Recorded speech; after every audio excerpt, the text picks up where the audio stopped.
And that's just one example of all of this quiet programming going on behind the scenes. In fact, before we end the show today, I'm going to go over this article that's up on Infowars.com and PrisonPlanet.com that Kurt Nimmo has written. I can't find it here in my stack. Here it is. Louisiana cops plan for end of the world scenario. Louisiana cops plan for end of the world scenario. And it's the Shreveport Times that originally reported it. We go break down the whole history of it. And they're training militias. They always demonize citizens trying to form their own for the Constitution Bill of Rights, which they're supposed to under the Second Amendment. And then they're forming their own militias all over the country. It's part of the InfraGard program with license to kill citizens, mow people down. They have wheeled tanks, 50 calibers, you name it. Let's go. So that's coming up. Let's go ahead and talk to Tony in Illinois. Tony, you're on the air. Welcome. Yeah, it's great to talk to you. I got three things, but I'll keep it under a minute. I know you got a lot going on. With this Patriot Act being renewed, do you think, I know the mainstream media is not picking up on it, but do you think someone like Glenn Beck, who's, he's left-right guy, he's going to stick with the right, but do you think he'll talk about it and bash Obama even though... No, he always tells you we must defend the Bill of Rights and Constitution, but we need the banker bailout. Global warming is real. We need new taxes like value added to pay the bankers, and the Patriot Act is good, even though the whole thing is built and designed for the American people. And he said the MIAC Homeland Security report was okay. Okay. Now, when it comes, when Obama was inaugurated at a speech, when he's inaugurated, and I know it seems inconsequential, but when he didn't say I, when he stumbled on that speech because he said he was nervous, he never said I uphold the Constitution. He missed that. Now, did you ever talk about that? Is that yes, we did. I mean, he did more than that. He left the God part out.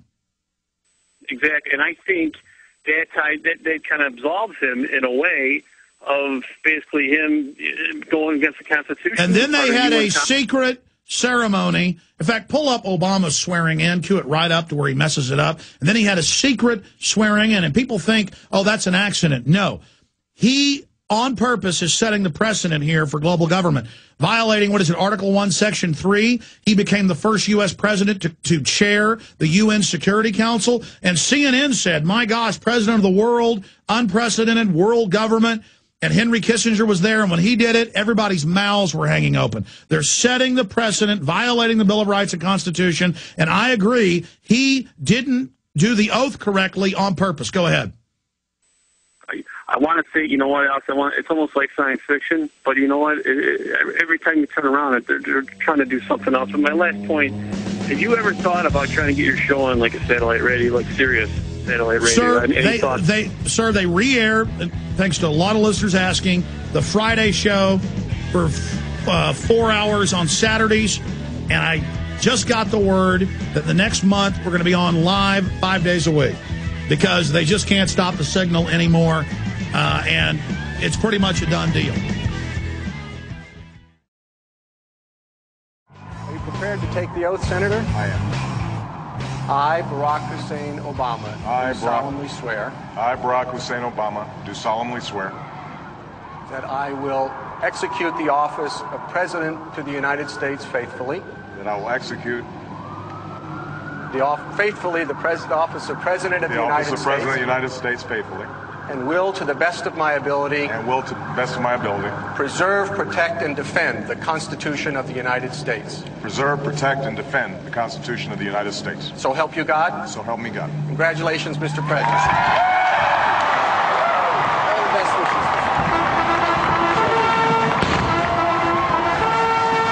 But all Barack Hussein Obama has done is violate the Bill of Rights and Constitution. He said, as a constitutional lawyer, I won't have these executive orders. I won't have these signing statements like Bush did. I won't reauthorize the bad parts of the Patriot Act that violate the Constitution that are being used against the American people in non-terror-related cases. And he signed it earlier this afternoon, the last day of February 2010. Coming up, Louisiana cops plan for end-of-the-world scenario. This is going on all over the country quietly.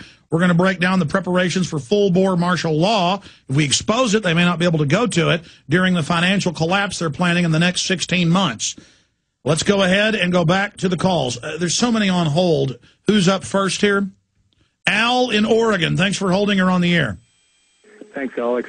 There's a woman by the name of Karen Quinn Tostado who's hitting the internet circuit right now very hard. I think she has a website. It's called taxfree15.com. And she she's called in on the show, and I do plan to try to get her on in the next week as we come up.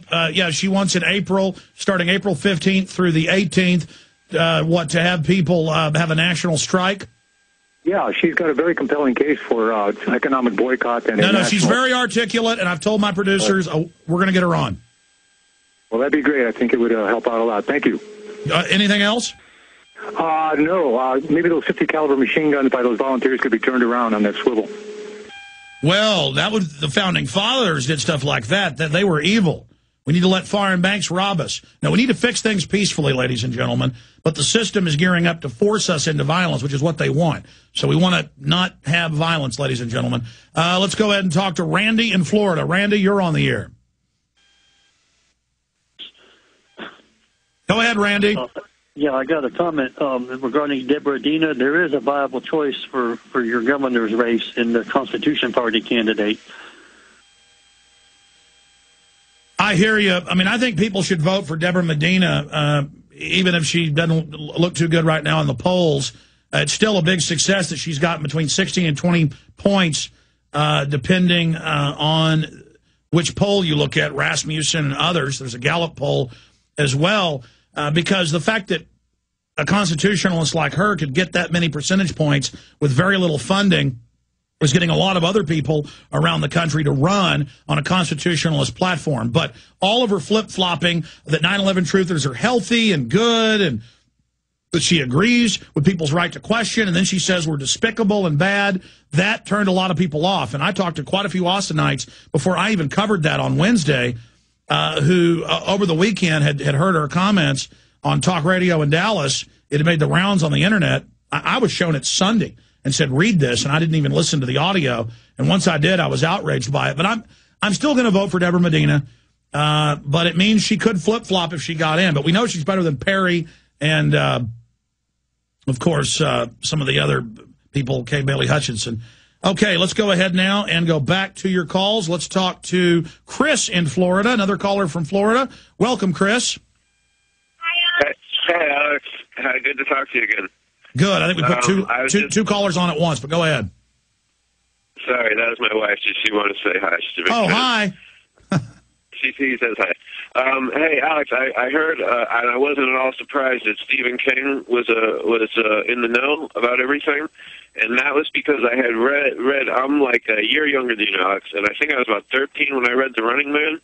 And there's such a huge contrast between the movie and the book. And if you haven't read the book, I suggest you do it. It only takes like an hour. You can. No, I have read it. It's a short story or medium size. Well, I mean, let me be absolutely tomorrow, world exclusive, never before heard. It doesn't premiere until officially on the web until Tuesday. Shooter Jennings, incredible musician in his own right. This new album blows away anything he's ever done. Incredibly eclectic. Sounds like Muse meets Pink Floyd meets Van Halen.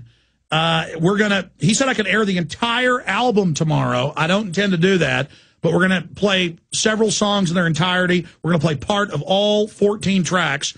But there's not just 14 tracks of music. There are 8 tracks of Stephen King spoken word you're going to hear here. And Shooter wrote a lot of it. King changed some of it, wrote part of it.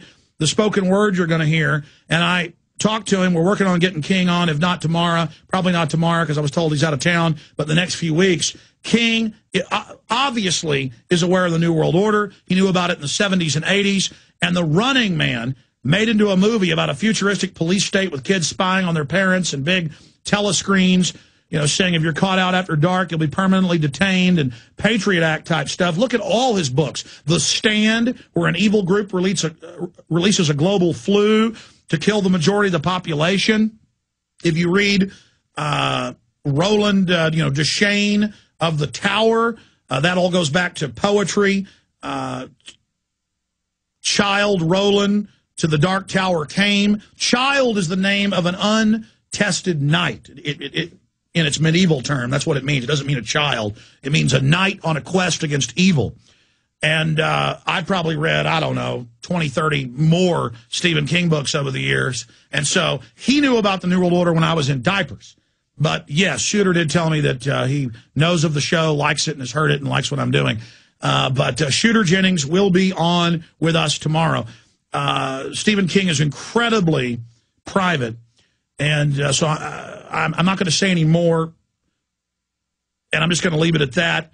He rarely does interviews, but we have put out the invitation, and he may accept it when he gets some time. But regardless, you will hear exclusive for the first time ever, Stephen King.